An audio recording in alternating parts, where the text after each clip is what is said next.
రామాయణంలో రావణుడి గురించి చాలా మందికి తెలిసినా అతని భార్య మండోదరి గురించి చాలా తక్కువ మందికి తెలుసు.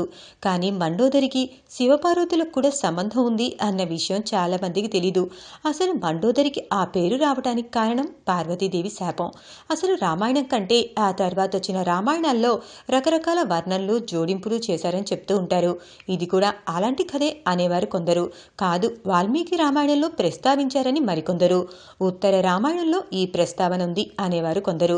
మరి మండోదరి గురించి తెలుసుకుందామా? మండోదరి అసలు పేరు మధుర.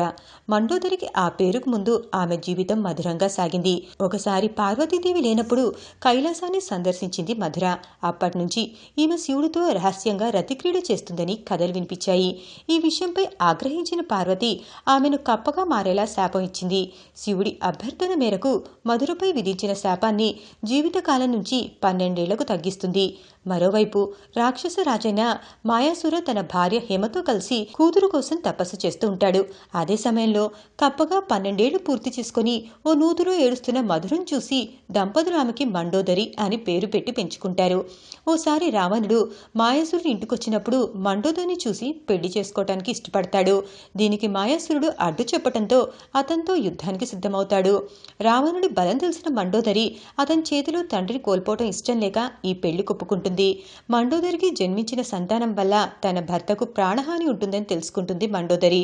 ఓ రోజు ఆమె ఓ కుండలో నీరనుకొని రక్తం తాగుతుంది. ఆ రక్తం రావణాసుడు వధించిన ఋషులది.